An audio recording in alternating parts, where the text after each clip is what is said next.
오늘 우리에게 주시는 하나님의 말씀은 에레미야 29장 4절에서 13절까지의 말씀입니다. 구약성경 1096면에 있습니다. 다 찾으신 줄 알고 제가 봉독하겠습니다.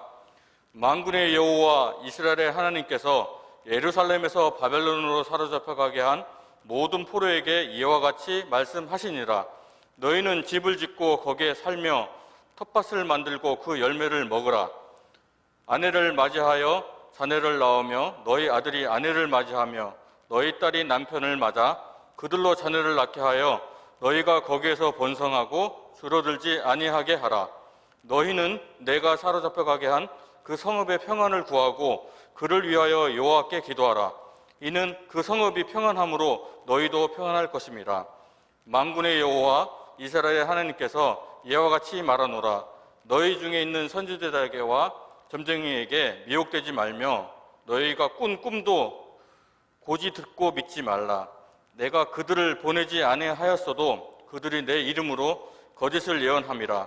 여호와의 말씀이니라. 여호와께서 이와 같이 말씀하시니라.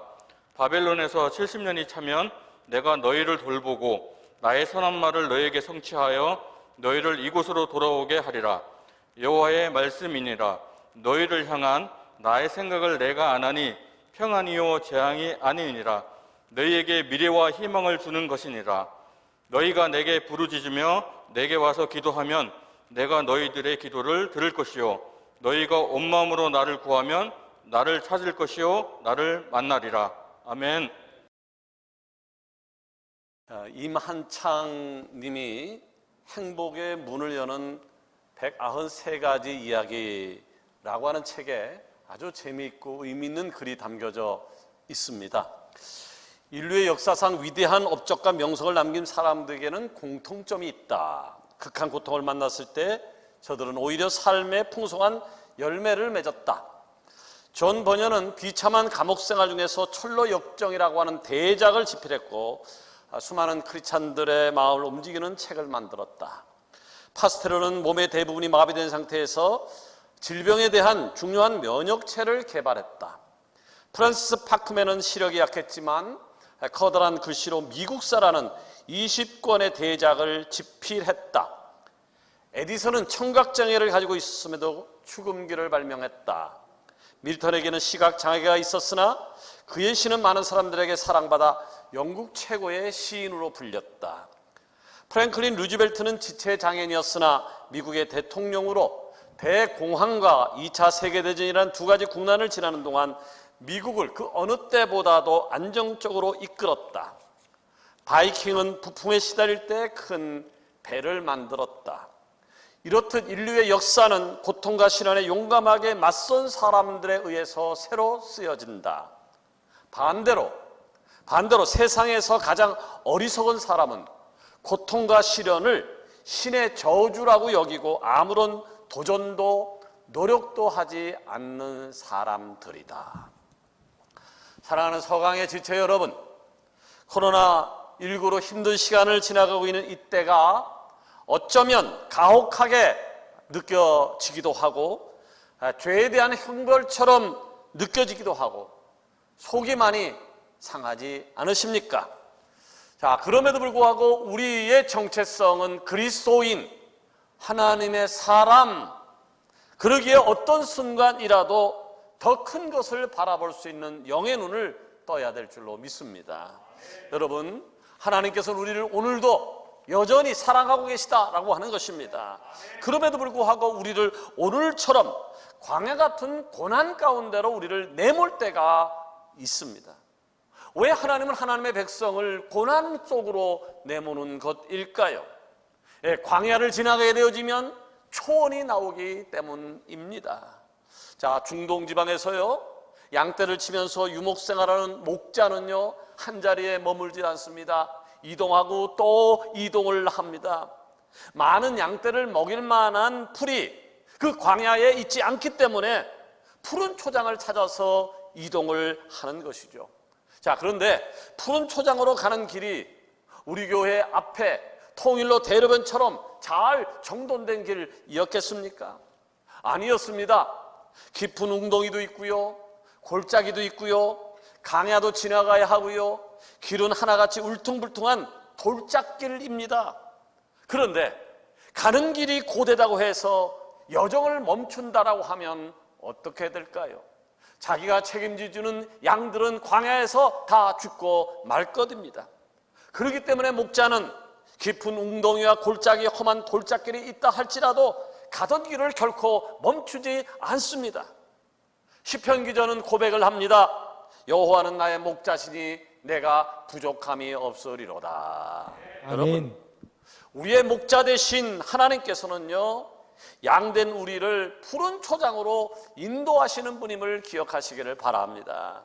비록 타락해버린 세상을 지나는 동안 웅덩이를 만나고 골짜기를 만난 것처럼 힘들고 괴로울 수도 있지만 믿음의 눈을 떠서 목자 되신 하나님을 바라보고 어떤 상황이든지 하나님만 졸졸졸 따라다니면 우리는 분명 하나님께서 허락하신 푸른 초장으로 들어가게 될 것입니다. 아멘. 여러분, 오늘을 살아가는 게 힘이 드십니까? 온라인 예배를 드려야 하는 이 현실이 속이 상하십니까? 그러나 여정입니다. 이 모든 것이 여정입니다. 하나님께서 푸른 초장으로 우리를 이끌어 가시는 중이다라고 하는 것입니다. 아멘. 자, 오늘 저는요, 본문 말씀을 통해서 성전을 잠시 떠나서 광야와 골짜기를 지나가고 있는 우리가 잊혀서는 안 될 것, 잊지 말아야 될 것들에 대해서 생각해 보려고 하는데요, 이 시간을, 이 어려운 난격을 잘 극복함으로 하나님께서 허락하신 푸른 초장을 누리는 축복이 사랑하는 우리 서강의 지체에게 있어지기를 원합니다. 아멘. 자, 그렇다면 잠시 성전을 떠난 우리가 잊지 말아야 될 것이 뭘까요? 예, 첫 번째는요, 이 시간이 하나님께서 허락하신 연단의 시간이다라고 하는 사실을 잊어서는 아니 될 것입니다. 아멘. 돈키호테를 집필한 스페인의 소설가 미겔 델 세르반테스를 아십니까?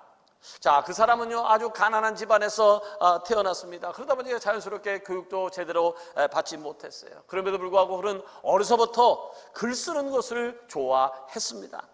그는 작가의 꿈을 꾸었지만 안타깝게도 22살의 나이로 레판토 해전에 참전하게 되었고요, 그 해전에서 팔을 다쳐서 불구가 되었습니다. 또 27살이 되었을 때는요, 해적에게 붙잡혀서 알제리에서 무려 5년 동안이나 포로 생활을 하면서 힘겨운 노역에 시달려야만 했습니다.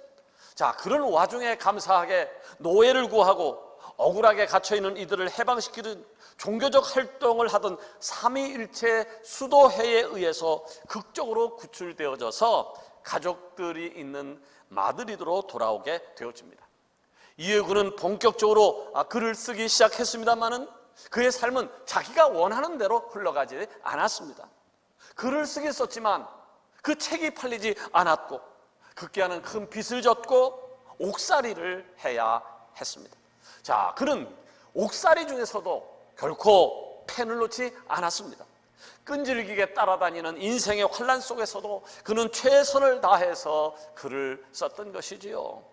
결국 그는 유럽 최고의 명작으로 손꼽히는 돈키호테를 완성하게 되어집니다. 자, 이 책은요, 당시 폭발적인 인기를 얻었을 뿐만 아니라 최초의 근대 소설이자 유럽 최초의 베스트셀러로 불리며 오늘날까지도 전 세계의 많은 사람들에게 사랑을 받고 있는 책이 되었습니다. 자, 그가 그 많은 고난 속에서 힘들다고, 어렵다고, 속상하다고 펜을 놓았더라고 하면 그의 이름과 그리고 이런 명작은 세상에 나오지 못했을 것입니다. 사랑하는 여러분, 지금 코로나19로 얼룩져 버린 이 순간이 어찌 보면 심판처럼 보이고 환난처럼 보일 수 있겠지만 하나님의 뜻은요, 이 순간을 통해서 자신들의 백성이 더 많이 연단받기를 원한다는 사실입니다. 아멘. 여러분, 환난의 시간을 지나게 되어지면요, 두 종류의 사람을 볼 수가 있습니다. 첫 번째는요, 불평, 불만, 원망이 그의 입술에 가득한 사람입니다. 이들은 삶의 환난이 찾아오게 되어지면요, 금방 포기해버립니다. 결국 그들의 시간은 제자리에 멈춰버리게 되고요, 더 이상 성장하지 못하고 삶은 더 피폐해 갑니다. 반면에 환난의 시간을 지날 때 더 빛을 발하는 사람이 있습니다. 빛을 발하는 사람이 있습니다. 저들은 하루하루를 살면서 최선을 다합니다. 힘든 상황 속에서 자신이 할 수 있는 최선의 선택을 하고요, 선택한 것을 온 힘을 다해서 할 일을 해 나가는 거죠. 그러니까 더 빛이 날 수밖에 없는 것입니다. 옛말에요, 난세에 영웅이 난다 그랬습니다. 난세에 영웅이 난다 그랬습니다. 어려운 순간임에도 불구하고 최선을 다하는 사람은요, 지도자로 우뚝 서고 성공할 수밖에 없습니다. 저들은 상황과 환경에 연연하지 않고요, 끊임없이 연단하면서 성장을 이루어 나가기 때문입니다. 아멘. 오늘 읽은 본문에요, 에레미야 선지자를 통해서 선포하시는 하나님 말씀이 그러했습니다. 고난이 아니라 연단의 시간이라고 하는 것, 고난이 아니라 연단의 시간이라고 하는 것. 5절 이하의 말씀을 보세요. 너희는 집을 짓고 거기에 살며 텃밭을 만들고 그 열매를 먹으라. 아내를 맞이하여 자녀를 낳으며 너희 아들을 아내를 맞이하며 너희 딸이 남편을 맞아 그들로 자녀를 낳게 하여 너희가 거기에서 번성하고 줄어들지 아니하게 하라. 무슨 말씀입니까? 비록 어쩔 수 없이 지금 바벨론이라는 나라에서 포로 생활을 하고 있지만, 힘들게 살고 있지만, 있는 곳에서 최선을 다해서 너희의 삶을 살아가라 라고 하는 말씀입니다. 아멘. 왜 그랬을까요? 하나님께서는요, 포로로 잡혀있는 70년 동안 그저 지난 나라에 대한 벌을 주시는 것만이 아니라 그들을 더 많이 번성케 하시고 아멘. 하나님의 백성으로 든든하게 서게 하시게 했던 것입니다. 저 먼 옛날 애굽에서 430년 고통을 받을 때도요, 그 고통 속에서도 저들은 성장했고요, 번성했고요, 족장이 이끄는 가족 단위의 작은 공동체였지만 민족의 형태를 감추는 데 결정적인 역할을 하게 된 것입니다. 사랑하는 서강의 지체 여러분, 우리에게도 지금 아주 비슷한 상황이 찾아온 겁니다. 성전에서 예배할 수 없고요, 삶 속에서 숨이 턱턱 막히는 어려움 속에 살아가고 있습니다. 또한 세상은 우리를 향하여 멈추라고, 쉬어가라고, 모여서 예배하지 말라고 합니다. 암담합니다. 그럼에도 불구하고 이런 상황을 허락하신 하나님의 뜻을 찾아야 돼. 그리고 하나님을 아멘. 바라봐야 하는 것입니다. 아멘. 그러면 이 상황에서 우리에게 요청하시는 하나님의 뜻이 뭘까요? 사도 바울은 5장 3절에서 하나님의 뜻을 이렇게 선포하고 있습니다.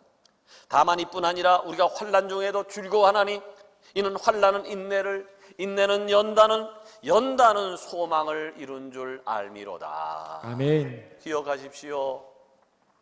하나님께서 우리에게 이런 상황을 허락하신 이유는요, 우리가 감당해야만 하는 사명이 있기 때문에 이 시간을 통해서 우리를 더 단단하게, 강하게 연단시키는 것입니다. 아멘. 그러므로 이 순간을 어떤 마음 상태로, 어떤 노력을 하면서 지나갔느냐에 따라서 더 견고한 공동체로 성장할 수 있기도 하고요, 아니면 무너져 버릴 수, 교회로서의 역할을 못하는 무너져 버릴 수도 있을 것입니다. 저는 우리 서강교회가요, 성전에서 예배드리지 못하는 이 아픈 순간을 지날 때에 각자 있는 위치에서 최선을 다해서 연단받는 축복의 시간이 되기를 원합니다. 아멘. 두 번째로, 우리가 잠시 성전을 떠나 우리가 잊지 말아야 될 것이 있다고 하면 끝까지 하나님의 약속을 바라보자. 아멘. 하나님의 약속을 바라보자 라고 아멘. 하는 것입니다. 여러분, 질병이 있잖아요. 이 질병을 예방하기 위해서 사용하는 가장 중요한 그리고 기초적인 방법이 있다면 뭘까요? 의외로 간단하더라고요. 손 열심히 씻는 것이랍니다. 손 열심히 씻는 것이래. 자, 전문가들에 의하면요, 손만 잘 씻어도요 70% 이상의 질병을 막을 수 있고요, 설령 전염성이 강한 병이 창궐하더라도 무분별하게 확산되는 것을 손만 잘 씻어도 막을 수 있다는 거예요. 이번에 코로나 위기 속에서 질병관리본부에서 강조하는 것이 두 가지더라고요. 하나는 마스크 잘 쓰자는 거예요. 또 하나는 손 잘 씻자라고 하는 것입니다. 그런데 어쩌면 손 잘 씻는 것 간단하잖아요. 근데 이 간단한 것이 잘 되지 않는 데가 있는데 아프리카라고 하는 거예요. 그래서 아프리카는요, 이 코로나 말고라도 각종 전염병과 질병으로 아주 큰 골치를 앓고 있습니다. 어려서부터 손 씻는 습관이 잘 되어 있지 않기 때문입니다. 자, 이 문제 때문에 고민하던 한 사회단체가요, 방법을 하나 생각해냈습니다. 아이들에게 작은 선물이나 장난감 같은 것들을 주는데 비누 안에다 그 장난감을 놓고 전달해 주는 것이었습니다. 그러니까 손을 열심히 씻어서 비누가 없어져야만 내가 원하는 장난감을 아니면 또한 선물을 가질 수 있기 때문에 아이들이 열심히 손을 씻기 시작했다라고 하는 얘기입니다. 그러니까 눈에 보이지 않는 막연한 세균이나 전염병의 위험성보다도 눈앞에 보이는 장난감을 통해서 아이들에게 강한 동기부여를 하게 되었던 것이죠. 여러분, 힘들고 지치다 보면 의욕이 생기지 않는 것은 인지상정입니다. 지금이 연단의 때다. 하나님께서 합력해 손을 이을 것이야. 힘들지만 참아야 돼 라고 하는 사실을 우리는 머리로는 알고 있지만 마음이 지치고 의욕이 꺾이는 것은 어쩔 수 없는 인간의 한계인 것 같습니다. 자, 이런 상황의 때 우리 그리스도인은, 우리 서강의 지체들은 어떻게 해야 될 것인가? 어떻게 해야 될까요? 예, 하나님께서 우리에게 약속하신 그 약속을 바라봐야 할 줄로 믿습니다. 아멘. 본문 10절 이하입니다. 여호와께서 이같이 말씀하시니라. 바벨론에서 70년이 차면 내가 너희를 돌보고 나의 선한 말을 너희에게 성취하여 너희를 이곳으로 돌아오게 하리라. 여호와의 말씀이니라. 너희를 향한 나의 생각을 내가 안 하니 평안이요 재앙이 아니니라. 너희에게 미래와 희망을 주는 것이니라. 아멘. 지금 예레미야 선지자는요, 이스라엘 백성들에게 하나님께서 하신 약속을 상기시켜주고 있어요. 하나님께서 하신 약속을 상기시켜주면서 오늘을 살아갈 힘과 그리고 힘겨운 연단의 시간을 의미 있게 보내길, 동기부여를 지금 해주고 있는 겁니다. 자, 하나님의 이 말씀을 들었던 유다 백성들은 어떤 생각을 했을까요? 두 종류의 반응이 있었을 것 같습니다. 아멘, 아멘으로 받아들이는 사람과 또 그것을 어떻게 믿어? 그것을 어떻게 믿어? 라고 하는 사람일 것입니다. 그러나 이스라엘 백성들의 반응은요, 당연히 믿어야 했습니다. 왜냐하면 그 약속은 다른 사람이 약속이 아니라 하나님의 약속이었으니까 말이죠. 사랑하는 여러분, 오늘을 살아가는 우리에게도요, 하나님께서 분명히 주신 약속이 있습니다. 그 약속은 아멘. 최후 승리가 우리 것이라고. 아멘. 네? 최후 승리가 우리 것이라고. 아멘. 자, 우리도 하나님께서 주신 최후 승리는 우리 것이다라는 약속을 믿음으로 바라본다면요, 영의 눈도 바라본다면 쉽게 흔들리거나 넘어지지 않을 것이다 라고 하는 것입니다. 아멘. 힘겨운 오늘이지만 조금 더 의미 있게 보낼 수 있을 것이다 라고 하는 것입니다. 아멘. 말하기는 어려운 상황 가운데서도 우리를 위하여 예비하신 하나님의 축복이 있다는 사실을 깨닫고 아멘. 힘겹지만 오늘을 잘 견디고 소망으로 승리하는 축복이 여러분 가운데 넘치기를 축원합니다. 아멘. 마지막으로 잠시 성전을 떠난 우리가 잊지 말아야 될 것이 있다면 온 마음을 다해서 하나님을 찾아야 할 것이다 라고 하는 아멘. 것입니다. 사람은요, 어려울 때일수록 간절하다 그래요. 어려울 때일수록 간절합니다. 극복해야 될 문제가 있고요, 지나가야 할 고난이 있기 때문이지요. 요즘이 그렇습니다. 코로나19 사회적 거리 4단계로 인해서 그야말로 이제는 짓눌리고 또 짓눌린 상태인데 온도는 지금 40도가 다 가까이 되다 보니까 힘이 듭니다. 자, 이렇듯 내 힘으로 아무것도 할 수 없는 처지에 놓이게 되니까 더위도 빨리 지났으면 좋겠고 코로나도 빨리 지났으면 좋겠다는 생각이 너무나도 간절히 들고 있습니다.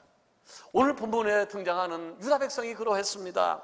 그들의 삶은 터전을 잃어버렸어요. 삶의 터전을 잃어버렸고요, 유일한 구원의 통로였던 성전이 무너져 버렸습니다. 참담했습니다. 그뿐만 아니라 하루하루 노역으로 힘든 괴로운 나날을 보내고 있으니까 얼마나 힘이 들었을까요? 바로 그렇게 어려운 그 찰나에 하나님께서 바벨론에서 고난받고 있는 저들을 만나주시겠다고 예레미야 선지자를 통해서 말씀해 주신 것입니다. 이 소식은 복음이죠. 그야말로 아멘. 기쁜 소식일 것입니다. 자, 그런데 하나님이 그렇게 힘들어 사는 이스라엘 백성들을 만나주시는데 그냥 만나주시는 게 아니라 전제 조건이 있었습니다. 선행해야 될 것이 있었습니다. 그 조건이 뭔가요? 바로 12절 이하예요. 너희가 내게 부르짖으며 내게 와서 기도하면이에요. 부르짖어 기도하면 내가 너희의 기도를 들을 것이요 너희가 온 마음으로 나를 구하면 나를 찾을 것이요 나를 만나리라. 아멘. 여러분, 우리 기독교 역사를 볼 때 말이죠, 하나님은 늘 성전에 임하셨어요. 왜 우리가 성전을 사랑해야 되느냐, 왜 현장 예배를 귀중하게 여겨야 되냐는 걸 분명히 알아요. 기독교 역사에서는요, 늘 하나님의 역사는 성전에서 임하셨어요. 자, 성전이 온전히 회복되어질 때에 저들을 만나 주셨고 하나님이 저들을 구원해 주셨어요. 아멘. 그런데 오늘 그 본문에 보니까 성전에서 예배하지 못할 때, 성전에서 예배하지 못할 때도 부르짖으면 온 마음으로 찾으면 만나 주시겠다라고 한 겁니다. 자, 우리 여기서 오해해서는 안 될 것이 있습니다. 아, 예배는 성전에서 안 드려도 온 마음으로 다해 드리면 되는 거 아닌가? 라고 하는 것입니다. 그러나 여러분, 분명히 말씀드립니다. 예배는요 성전에서 함께 모여드리는 예배가 정답입니다. 아멘. 성전에서 함께 모여드리는 예배가 정답입니다. 그러나 아멘. 본문에 유다 백성들은 성전에서 예배드릴 수 있는 상황이 아니었습니다. 자신들의 개개인 사정 때문이 아니라 국난으로 인해서, 나라를 잃어버려서, 성전이 무너져버려서 성전에서 예배드릴 수 있는 상황이 안 되었던 거죠. 지금 우리의 상황이 그러합니다. 개개인 사정으로 예배를 못 드리는 것이 아니라 코로나19라고 하는 전염병 사태로 인해서 성전에서 함께 모여서 예배를 드리지 못하고 있습니다. 이런 우리에게 에레미야 선지자를 통해서 들려주는 말씀이 있는 겁니다. 너희가 내게 부르짖으며, 아멘. 너희가 내게 부르짖으며예요. 아멘. 부르짖으며 내게 와서 기도하면, 그냥 기도하는 거 아니라 부르짖어 내게 와서 기도하면 아멘. 내가 너희의 기도를 들으실 것이요 아멘. 너희가 온 마음으로 신령과 진정으로 나를 구하면 나를 찾을 것이요 나를 만나리라. 아멘. 우리가 성전에서 예배를 못 드린 지 벌써 2주가 되었습니다. 또 앞으로 또 2주 더 연기한다는 발표가 나와서 8월 8일까지 어쩌면 더 이상될지도 모르겠습니다. 그러나 여러분, 우리는 지금 최선이 아니에요. 차선책으로 성전을 떠나서 가정에서 우리 가족끼리 모여서 예배를 온라인으로 드리고 있지만 그 상황 속에서도 하나님 앞에 간절함으로 부르짖어 기도해야 되고요, 온 마음을 당한 최선의 예배를 하나님께 올려 드려야 되는 것입니다. 아멘. 여러분이 계신 곳에서 위기에 빠진 이 나라와 그리고 교회를 위해서 부르짖어 기도해야 됩니다. 아멘. 성전에 나오는 어느 주일처럼 옷도 깔끔하게 입고 예배를 드려야 될 것입니다. 예배 시간은 아주 정확하게 지켜야 합니다. 헌금은 온라인 계좌를 통해서요 정성껏 드려야 되는 것이고요, 설교 끝났다고 해서 우르르 나가지 말고 처음부터 끝까지 최선의 거룩한 예배자로 남아야 될 것입니다. 복음을 전할 시간이 없다고요, 기회가 없다고, 그럼에도 불구하고 복음은 기쁜 소식이기 때문에 있는 처소에서 우리의 가족들에게, 친지들에게, 이웃들에게 복음을 전해야 됩니다. 바로 아멘. 이것이 온 마음을 다해 하나님을 찾는 성도의 모습이 아니겠습니까? 아멘. 우리가 바로 이런 예배자가 될 때, 아멘. 바로 이런 예배자가 될 때 하나님께서는 차선의 예배라도 영광을 받으실 것이고 아멘. 우리를 만나 주실 줄로 믿습니다. 아멘. 이제 말씀을 맺으려고 합니다. 우리의 여정은요 고난 중에 더 빛이 나야 됩니다. 아멘. 고난 중에 더 빛이 나야 합니다.